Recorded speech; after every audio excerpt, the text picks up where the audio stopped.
सब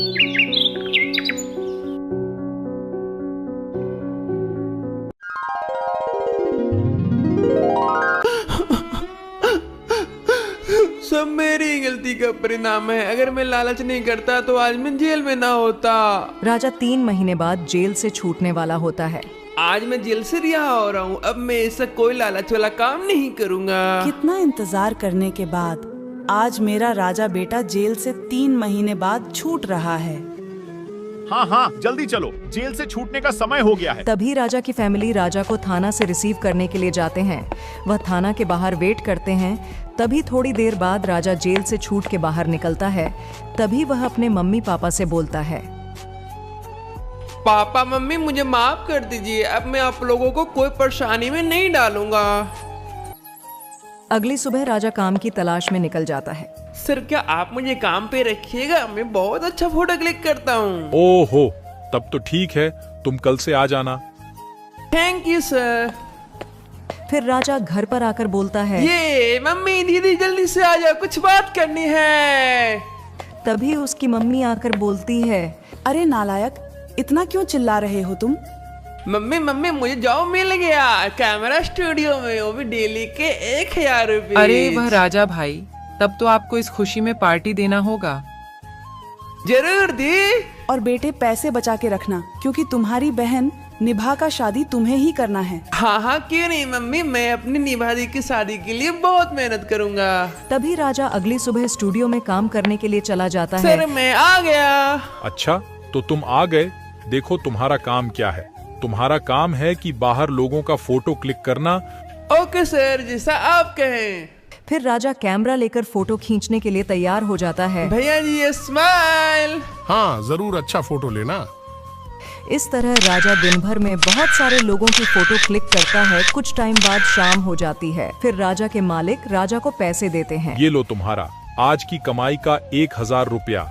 ये है मेरी पहली कमाई। Thank you sir, thank you so much. ठीक है, फिर मैं कल आता हूँ। फिर राजा पैसे लेकर घर की तरफ चला जाता है और थोड़ी देर बाद राजा घर पहुंचकर वह सोचने लगता है, अरे वाह, अगर मैं इसी तरह से लगातार मेहनत करूँ तो एक दिन में बहुत बड़ा आदमी बन जाऊंगा। यह सोचकर राजा सो जाता है। तभी अगली सुबह, दादाजी स्माइल, पंडित जी स्माइल, अंकल जी स्माइल।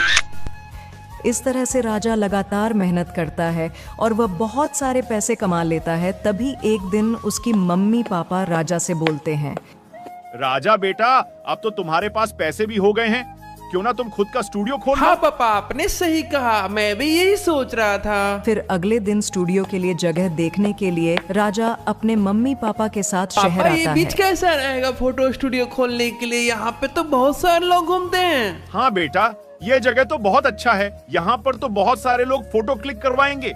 अरे बेटा, यहाँ तो झुलवा भी लगा हुआ है, क्यों ना तुम इसी के सामने अपना स्टूडियो बनवा लो। हाँ मम्मी, आपने सही कहा, हम यहाँ पे कल ये स्टूडियो का काम चालू कर देते हैं। फिर कुछ दिन बाद राजा वहाँ पर अपना स्टूडियो बनवा लेता है। मैडम जी, आप मेरे शॉप की पहली कस्टमर हो, इसीलिए प्लीज स्माइल। सर मेरा फोटो मुझे कब तक मिलेगा, प्लीज बताइए सर। मैडम जी, आपका फोटो बनने के बाद आपके घर पे ही चला जाएगा। इसी तरह से राजा के पास लगातार कस्टमर आते रहते हैं। फिर शाम होते हैं। अरे वाह, आज तो पूरे 2000 रुपए सेल हुए। फिर लगातार मेहनत करने के बाद राजा के पास बहुत पैसे हो मैंने जाते इतने हैं। दिनों में बहुत सारे पैसे कमा लिए हैं। ये मम्मी, अब दी की शादी की तैयारी करो, पैसे हो गए हैं।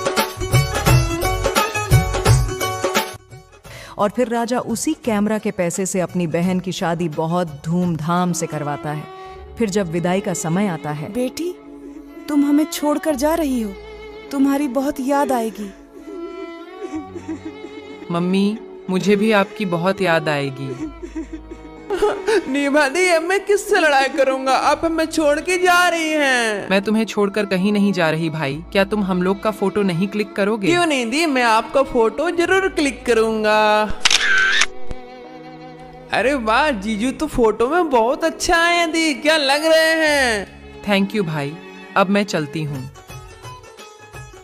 आइए आइए, बढ़िया बढ़िया फोटो खिंचवाइए, 100 रुपया में एक फोटो। तो तभी राजा देखता है कि कुछ पुराने कस्टमर राजा के पास आ रहे सर हैं। आपके स्टूडियो का फोटो हमारे घर पर आ गया था। और हम लोगों ने फोटो देखी सर, फोटो बहुत अच्छा था। अच्छा, thank you ma'am, thank you sir, thank you. राजा इसी तरह से लगातार मेहनत करता है और एक दिन वह एक अमीर और ईमानदार आदमी बन जाता है और गांव के सभी गरीब लोगों की आर्थिक रूप से और पैसे से उनकी मदद करता है।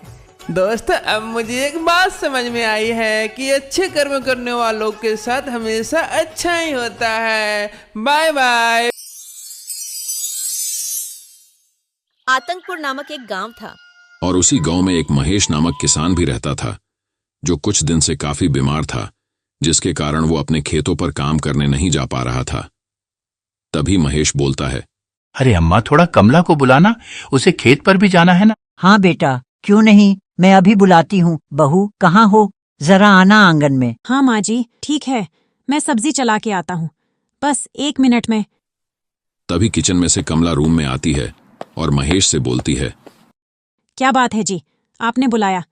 आपकी तबीयत ठीक तो है ना? नहीं रेखा, मैं ठीक तो नहीं हूँ, लेकिन खेत में तरबूजे हो गए होंगे, तुम उसे तोड़कर बाजार में बेच आवो।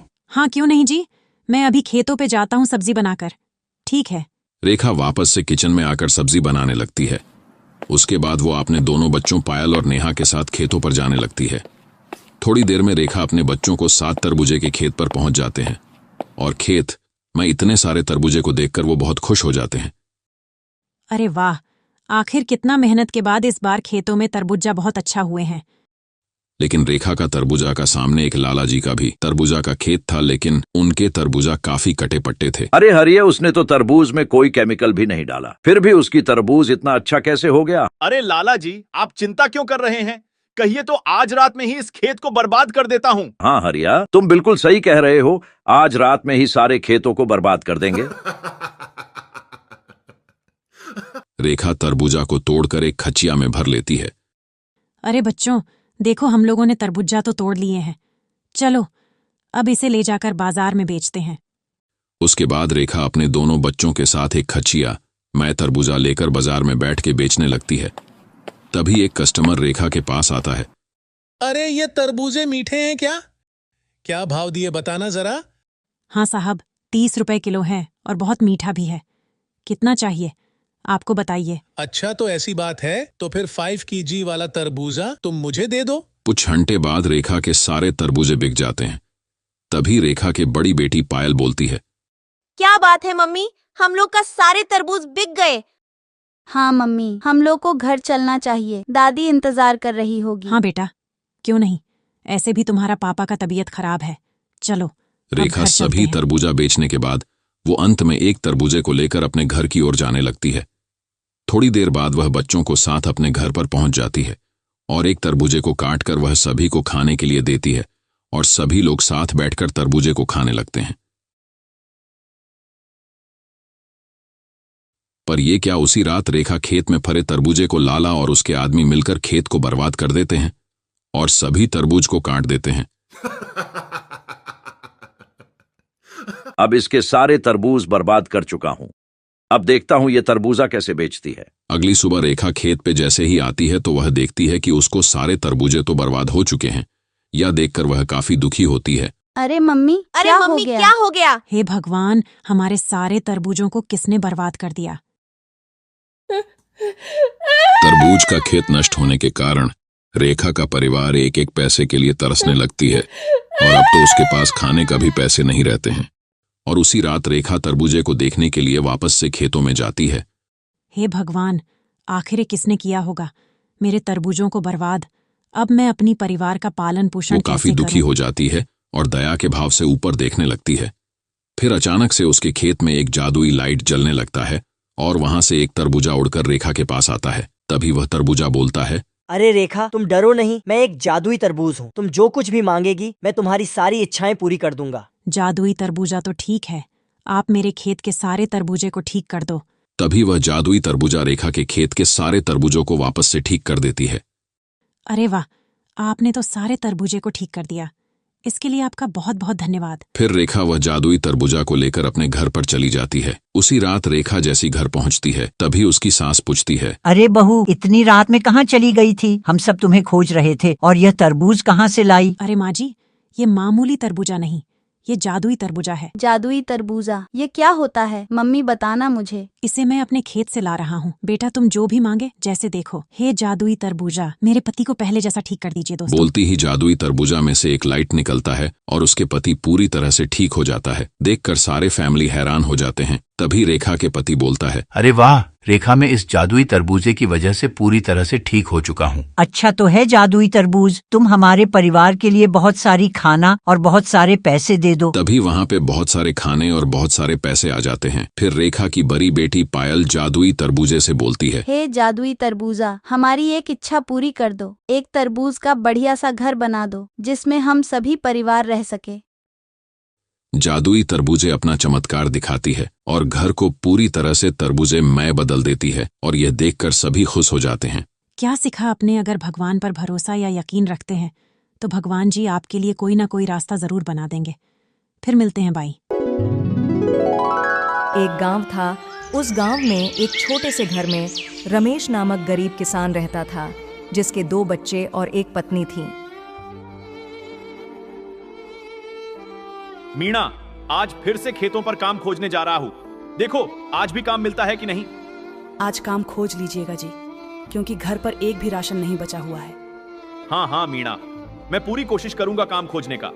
तुम चिंता ना करो। ठीक है मीना, मैं जाता हूँ। फिर रमेश काम की तलाश में घर से बाहर निकल जाता है और वह खेतों की ओर जाने लगता है। थोड़ी दूर जाने के बाद रमेश देखता है कि कुछ लोग उस पर हंस रहे हैं और वे हंसते हुए बोल रहे हैं, अरे भाइयों, देखो आज रमेश फिर जा रहा है खेतों पर काम खोजने। इसे कोई काम देता ही नहीं है। थोड़ी दूर चलने के बाद वह जैसे ही खेतों पर पहुंचता है तो वह देखता है कि एक पति पत्नी खेतों में काम कर रही है। तभी रमेश उसके पास जाता है। कहाँ रमेश भाई, कहाँ जा रहे हो? काम मिला कि नहीं तुम्हें कि आज भी काम ही मांगने आए हो? हाँ हाँ, क्या बताओ रामू भाई, घर पर सभी बच्चे भूखे हैं। आप रहम करके मुझे काम दे दो। नहीं, तुम्हें कोई काम नहीं मिलेगा। पिछली बार काम दिया था तुमने सारे सब्जी को खराब कर दिया था। यह सुनकर रमेश निराश हो जाता है और वह वहाँ से चला जाता है। थोड़ी देर बाद रमेश दूसरे किसान के पास जाता है। प्रवीण भाई, मुझे काम चाहिए था। यह सुनते ही प्रवीण नामक किसान गुस्से से लाल हो जाता है। अरे रमेश, मैंने तुम्हें मना किया था ना कि यहाँ पर काम मांगने मत आना, तू फिर आ गया। ऐसा मत बोलो प्रवीण भाई, आप मुझे कोई भी काम दे दो, मैं उसे काम को बहुत अच्छे से करूंगा। अच्छा, मुझे तुम्हारी कोई जरूरत नहीं है, चलो अब यहाँ से जाओ। रमेश फिर से नाराज हो जाता है और अब वह घर के लिए जाने लगता है और कुछ समय बाद शाम भी हो जाती है। रमेश अपना घर पहुंचने ही वाला होता है कि सामने से एक बाबा जी आते हैं और रमेश से बोलते हैं, अरे बेटा, क्या बात है? तुम इतना चिंता में क्यों हो? कुछ बात है तो मुझे बताओ। क्या बताऊं बाबा, जब मैं खेतों में काम मांगने जाता हूं तो मुझे कोई काम नहीं देते और वहां से मुझे डांट के भगा देते हैं। अच्छा, तो ये बात है। ठीक है, तुम एक नेक दिल का लगते हो, तो इसलिए मैं तुम्हें कुछ देता हूं जिससे तुम्हारी सारी परेशानियां दूर हो जाएंगी। बेटे, तुम अपने हाथ को आगे करो, मैं तुम्हें कुछ देता हूं। ये लो, मैं तुम्हें बैंगन का बीज दे रहा हूं, इसे लेकर अपनी खेतों में जाकर लगा देना। अरे बैंगन का बीज, इसका मैं क्या करूंगा? बाबा देना था तो कुछ पैसे वैसे देते। बीज देने के बाद वह साधु वहां से गायब हो जाता है। तभी रमेश बीज लेकर अपने घर की ओर जाने लगता है। वह जैसे ही घर पहुंचता है तभी उसकी बेटी बोलती है, अरे पापा, ये हाथ में किस चीज का बीज लिए हुए हैं? ये तो बैगन का बीज है बेटा, तुम इसे ले जाकर घर के बगल वाले खेती में रोप दो। जी पापा, हम लोग अभी जाते हैं और बीज रोप कर अभी आते हैं। तभी रमेश के दोनों बच्चे नैना और राजा बैंगन का बीज लेकर घर के बगल वाले खेत में पहुंच जाते हैं। अरे दी, अब कहाँ जा रहे हैं? यहीं पर रोक दीजिए। हाँ भाई, तुम सही कह रहे हो, मैं इस बीज को यही रोप देती हूँ भाई। दोनों भाई बहन मिलकर उसे बैंगन के बीज को वहीं रोप देते हैं। अब घर चलो, कल सुबह पापा के साथ आगे देखेंगे। हाँ दी, तुम ठीक कह रही हो, हम कल आते हैं।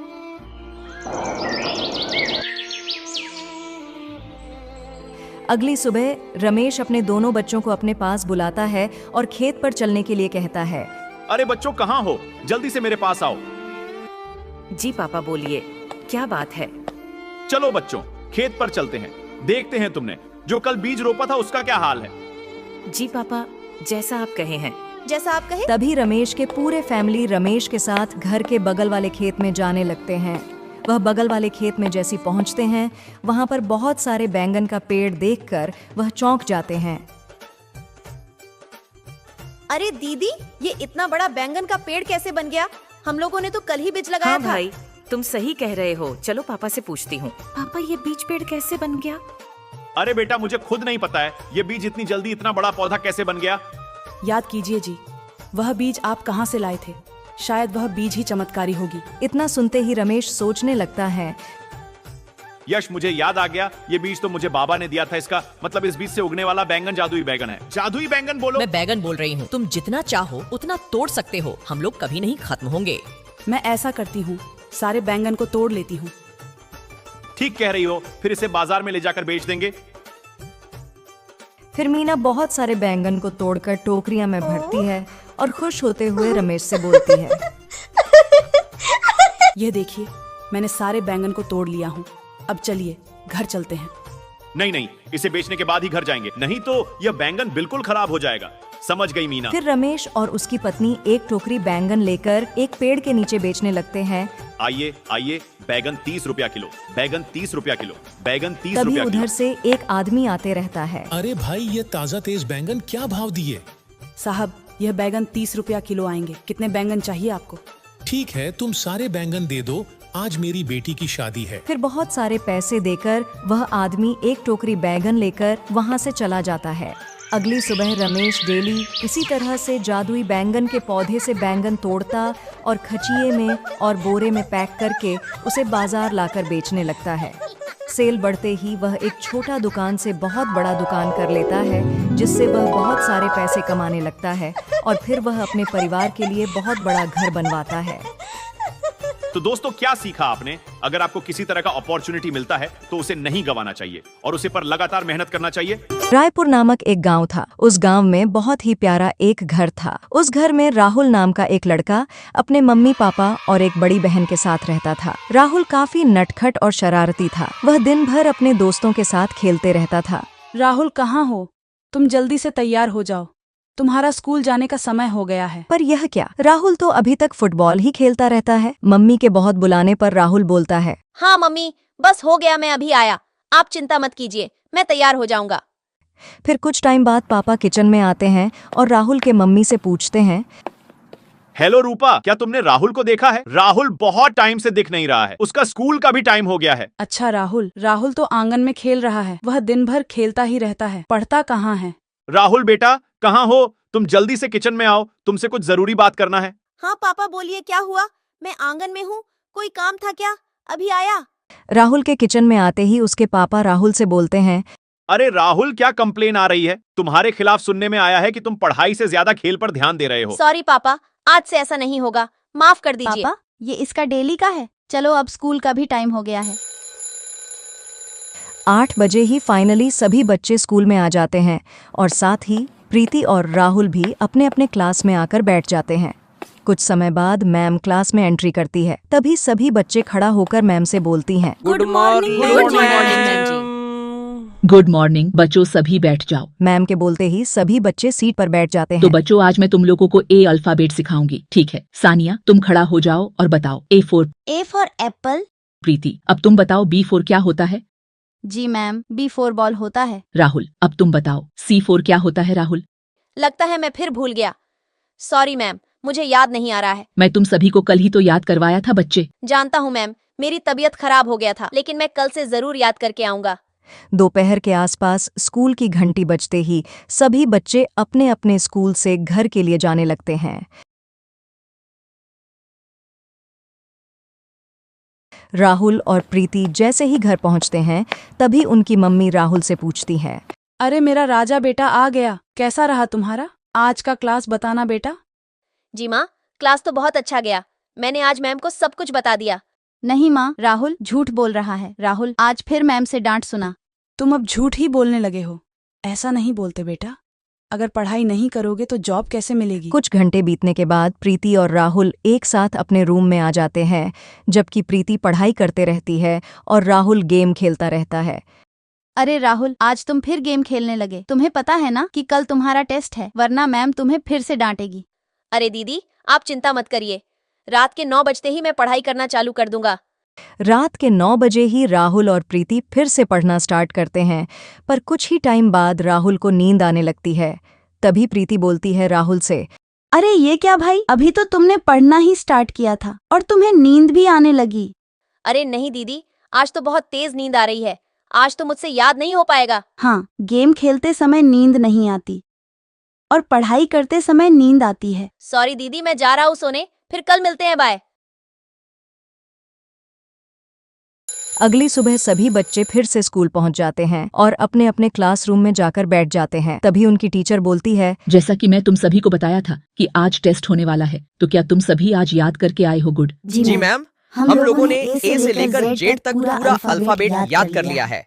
तो चलो बच्चों, शुरू करते हैं। तो अमित, जल्दी से खड़ा हो जाओ और बताओ कि E4 क्या होता है? मैम, ई फॉर एलिफेंट होता है। सही कहा ना मैंने? अमित का सही जवाब देने पर स्कूल टीचर के साथ साथ सभी बच्चे ताली बजाते रहते हैं। अच्छा राहुल, अब तुम बताओ D4 क्या होता है? राहुल यह सुनकर सोचने लगता है। सॉरी मैम, कल रात में बहुत तेज नींद आ रहा था, इसीलिए याद नहीं कर पाया। यह सुनकर क्लास टीचर गुस्सा हो जाती है और फिर राहुल से बोलती है, अच्छा, तो तुम्हारा रोज रोज का यही प्रॉब्लम है, कभी याद करके नहीं आते हो, कभी तबीयत खराब हो जाती है, तो कभी नींद आ जाती है। जाओ और जाकर गेट पर खड़ा हो जाओ और क्लास खत्म होने के बाद आना। मैम की डांट सुनकर राहुल क्लास के बाहर जाकर गेट पर खड़ा हो जाता है और मैम कुछ टाइम बाद मैम राहुल को अंदर बुला लेती है। देखो बच्चों, कल तुम लोग का फाइनल एग्जाम है और कल प्रिंसिपल सर भी आने वाले हैं, जो अच्छा से याद करके आएंगे। उन्हें हमारे स्कूल की तरफ से प्राइज दिया जाएगा, ठीक है? इसके बाद राहुल और प्रीति जब स्कूल से घर आते हैं। अरे राहुल बेटा, आज तुम्हारा स्कूल में टेस्ट था ना, कैसा गया? तुम्हारा टेस्ट बताना मुझे। पापा, आज मैम से राहुल फिर डांट सुना, याद करके नहीं गया था और कल इसका फाइनल एग्जाम है। अरे बेटा, ऐसे नहीं रोते। देखा, अगर पढ़ाई नहीं करोगे तो तुम्हारा ही भविष्य खराब होगा। तुम समझ रहे हो ना? हाँ माँ, मुझे समझ आ गया, अब से मैं बहुत मेहनत करूंगा। शाम होते ही राहुल प्रीति से भी ज्यादा मेहनत करने लगता है और याद करने लगता है। यह देखकर राहुल की मम्मी बोलती हैं, अजी देख रहे हैं, हमारा बेटा राहुल कितना मेहनत करने लगा है।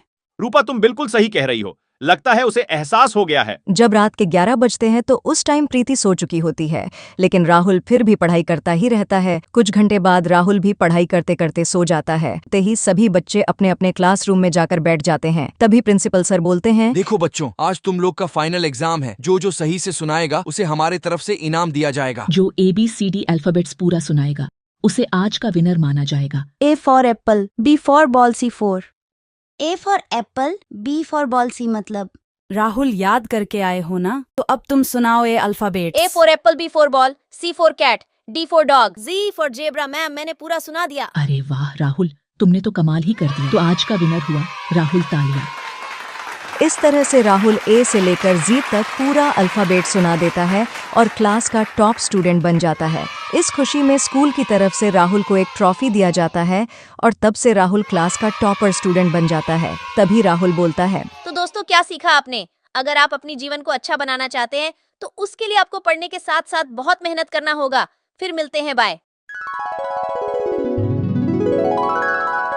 मणिपुर नामक एक गांव था। उस गांव में राहुल नाम का एक लड़का रहता था और उसके साथ एक पिंकी नाम की लड़की भी रहती थी।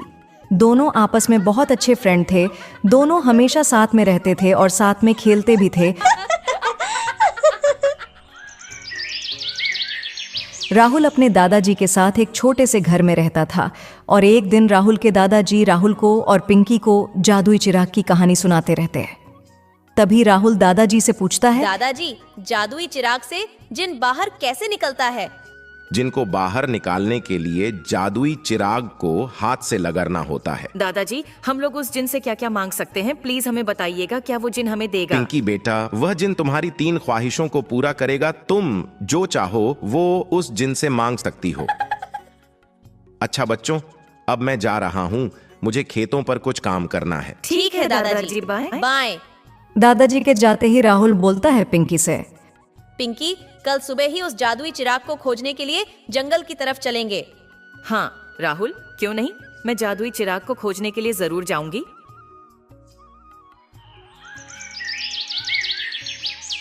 अगली सुबह होते ही राहुल और पिंकी जादुई चिराग को खोजने के लिए जंगल की तरफ निकल जाते हैं।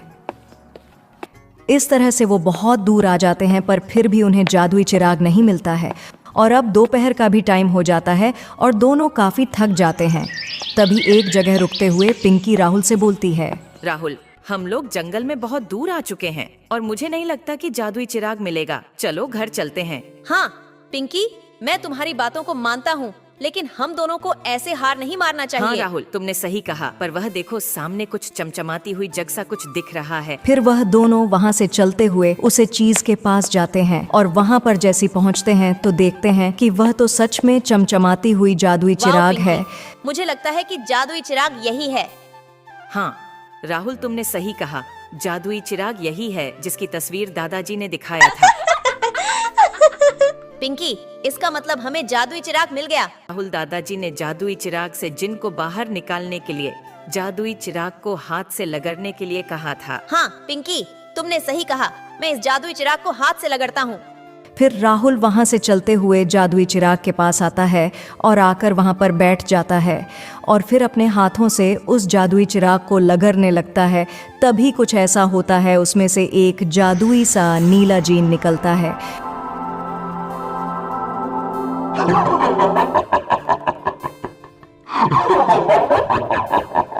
राहुल, यहाँ देखो, जादुई चिराग से जिन सच में बाहर आ गया, जैसा कि दादाजी ने बताया था। अब आप जो चाहे वो मांग सकते हैं, चाहे वह कुछ भी हो। अरे वाह जिंजी, तब तो बहुत मजा आएगा। मैं अपनी पहली ख्वाहिश आपसे मांगता हूँ। फिर राहुल उस जीन से बोलता है, जिंजी, मुझे अपने फैमिली के लिए बहुत बड़ा घर और साथ में बहुत सारे पैसे भी चाहिए। जो हुक्म मेरे आका। तभी वह जिन राहुल के फैमिली के लिए एक बड़ा सा घर बनवाता है और बहुत सारे पैसे ले आता है। मेरे आका, आपकी पहली ख्वाहिश पूरी हो चुकी है। राहुल, हमारे गांव में पढ़ने के लिए अच्छा स्कूल नहीं है, तो तुम दूसरी ख्वाहिश में बड़ा सा स्कूल पे मांग लो। हाँ पिंकी, तुमने सही कहा, मैं ऐसा ही करता हूँ। अब आप अपनी दूसरी ख्वाहिश बोलिए। जिंजी, मेरी दूसरी ख्वाहिश है कि मेरे इस गांव में बहुत बड़ा स्कूल और बहुत सारे किताबें आ जाए। जो हुक्म मेरे आका।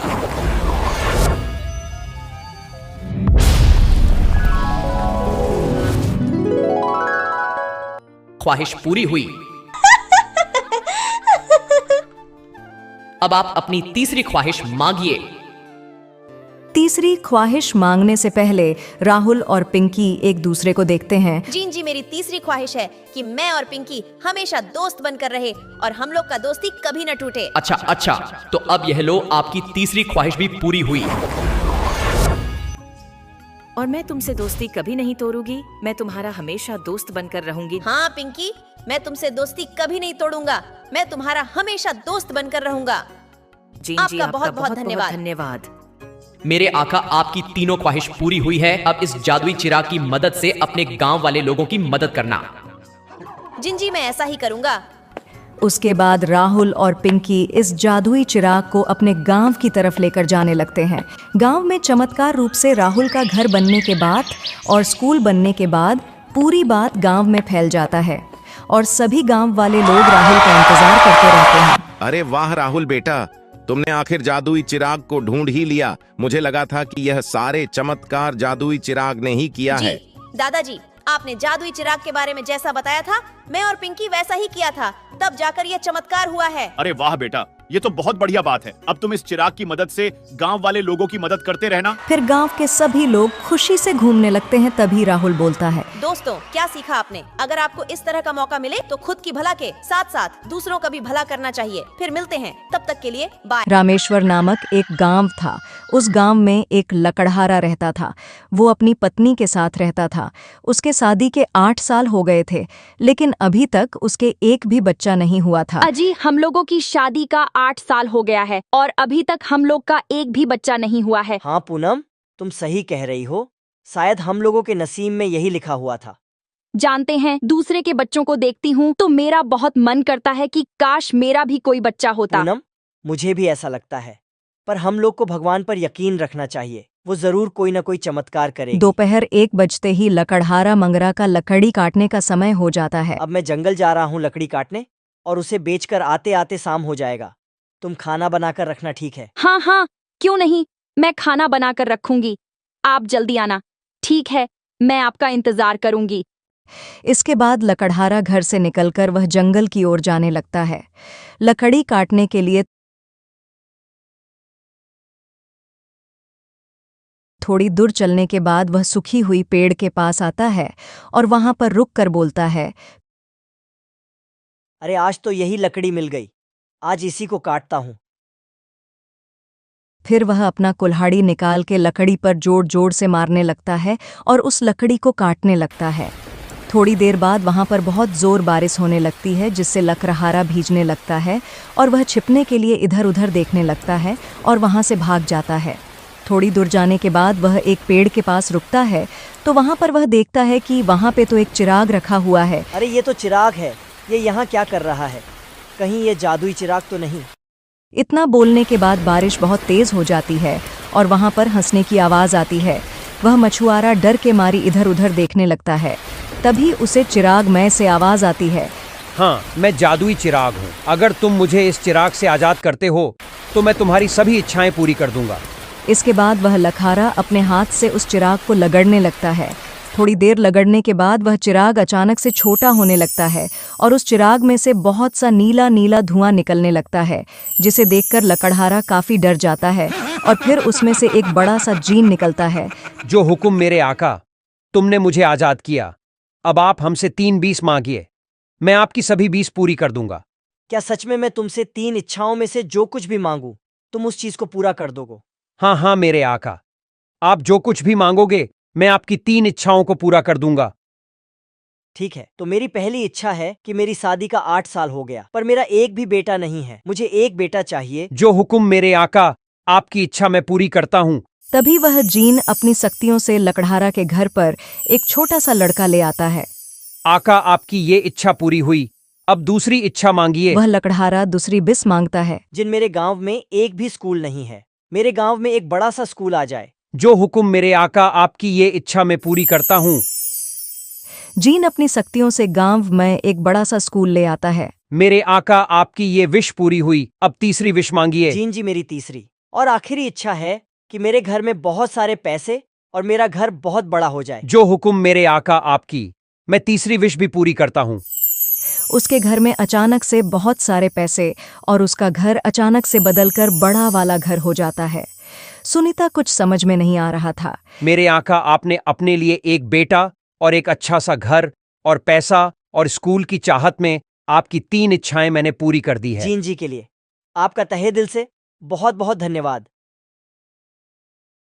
हो, अरे नहीं आका, ये तो मेरा धर्म है। अब हमको जाने का समय हो गया है, अपना ख्याल रखना। तभी वह जिन वहां से चला जाता है। फिर लकड़हारा सोचता है कि क्या सच हुआ होगा, चलो चलकर देखते हैं। तभी वह लकड़हारा गांव की ओर जाने लगता है।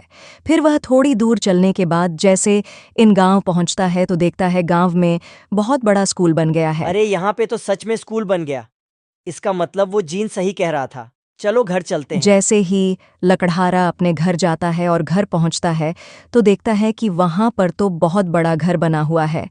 अरे मेरा घर कहाँ गया? लगता है जीन ने मेरे घर को इतना बड़ा घर बना दिया है। गजब दोस्तों। फिर लकड़हारा जैसे ही अपने घर के अंदर आता है तो देखता है कि उसके घर में सच में एक बड़ा सा लड़का आ गया है। ये क्या हो रहा है? ये पैसा, ये बच्चा, ये घर, मुझे कुछ समझ में नहीं आ रहा है। फिर लकड़हारा जीन द्वारा किया गया चमत्कार अपनी पत्नी को बताता है। क्या बात कर रहे हैं? इसका मतलब ये पैसा या लड़का या घर हमारा है। अरे मेरा बेटा। फिर रेखा हंसते हुए उसके पास जाती है और उस बालक को प्यार से देखने लगती है। पापा, मैं मानता हूँ कि मुझे जीन ने बनाया है, लेकिन मैं आप दोनों से बहुत प्यार करता हूँ और आगे भी करता रहूंगा। तो दोस्तों, क्या सीखा आपने? अगर आपको कोई अपॉर्चुनिटी दिखे तो जरूर स्वीकार करना चाहिए। हो सके आपकी जिंदगी चेंज हो जाए। फिर मिलते हैं, बाय।